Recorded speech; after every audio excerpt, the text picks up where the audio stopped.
Friends! Di sini terdapat soal terkait kesetimbangan larutan dan kita diminta untuk memprediksi apakah akan terbentuk endapan CaOH2 atau tidak.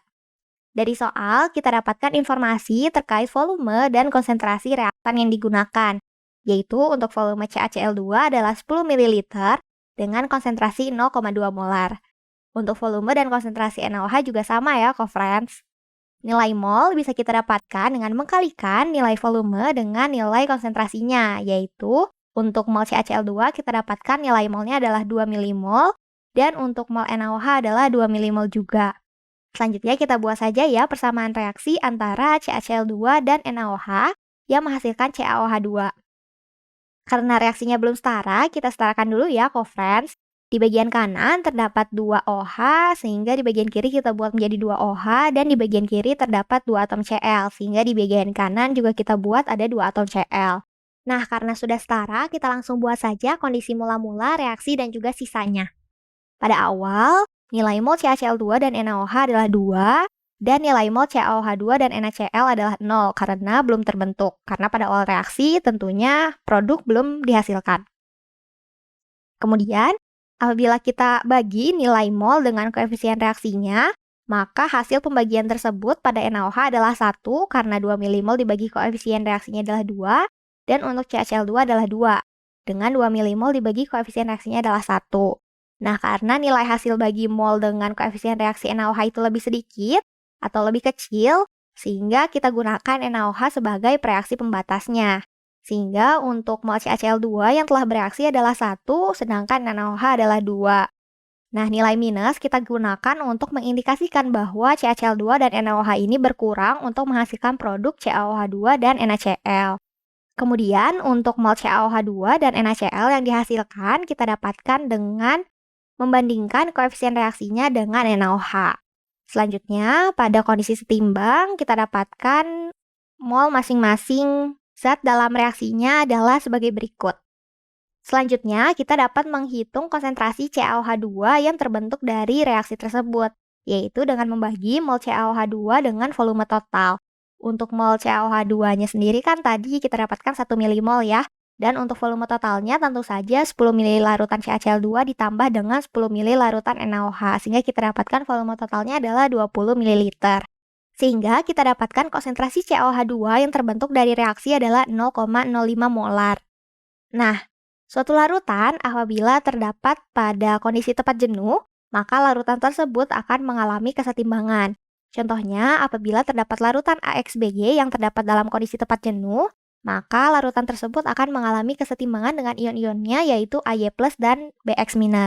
Apabila kelarutan dari AXBY kita lambangkan dengan S, maka nilai kelarutan dari Ay+ bisa kita tulis Xs dan kelarutan dari Bx- bisa kita tulis Ys, sesuai dengan koefisien ion pada reaksi kesetimbangannya.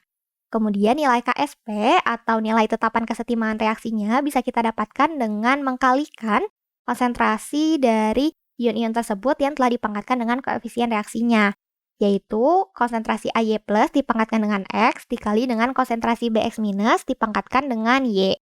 Selanjutnya, kita bisa substitusi konsentrasi Ay+ dan Bx- yang telah kita simbolkan dengan Xs dan Ys tersebut, sehingga kita juga bisa menghitung nilai Ksp dengan mengkalikan Xs yang telah dipangkatkan dengan X dengan Ys yang telah dipangkatkan dengan Y.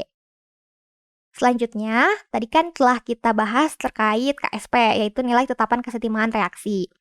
Selain Ksp, terdapat juga istilah Qsp, di mana Qsp merupakan hasil kali konsentrasi ion-ion pada reaksi. Kemudian apa sih bedanya Qsp dan Ksp? Nah, untuk Qsp sendiri perhitungannya sama dengan Ksp, namun perbedaannya adalah nilai yang dihasilkan tidak tetap, sedangkan nilai Ksp adalah tetap. Selanjutnya, nilai Ksp hanya merepresentasikan kondisi setimbang, sedangkan nilai Qsp dapat merepresentasikan berbagai kondisi, maka dari itu nilainya tidak tetap. Kemudian apa sih hubungan dari Qsp dan Ksp? Nah, apabila kita membandingkan nilai Ksp dan nilai Qsp dari suatu larutan, maka kita bisa memprediksi kondisi larutan tersebut. Contohnya, apabila nilai Qsp sama dengan nilai Ksp-nya, maka larutan tersebut berada dalam kondisi tepat jenuh atau tepat mengendap. Kemudian, apabila nilai Qsp-nya lebih kecil daripada nilai Ksp-nya, maka larutan tersebut belum jenuh atau belum mengendap. Selanjutnya, apabila nilai QSP-nya lebih besar dari nilai KSP, maka larutan tersebut telah lewat jenuh atau istilahnya adalah oversaturated dan telah terbentuk endapan. Nah, untuk CaOH2, apabila larutan tersebut terdapat dalam kondisi tepat jenuh, maka akan berada dalam kesetimbangan dengan Ca2+ dan 2OH-. Kemudian kita lambangkan kelarutan CaOH2-nya dengan S, dan kelarutan Ca2+ dengan S, dan kelarutan OH- dengan 2S. Di mana nilai S merupakan konsentrasi CaOH2 yang telah kita hitung tadi, yaitu 0,05 molar. Nah, nilai QSP bisa kita dapatkan dengan mengkalikan konsentrasi Ca2+ dipangkatkan dengan 1 dengan konsentrasi OH- yang dipangkatkan dengan 2 sesuai dengan koefisien reaksinya. Kemudian, kita masukkan nilai konsentrasi Ca2+ yaitu S dan nilai konsentrasi OH- adalah 2S dan QSP-nya bisa kita hitung dengan menggunakan rumus 4S pangkat 3. Kita substitusi saja nilai S yang telah kita dapatkan tadi yaitu 0,05 sehingga kita dapatkan QSP-nya adalah 5 kali 10 pangkat minus 4.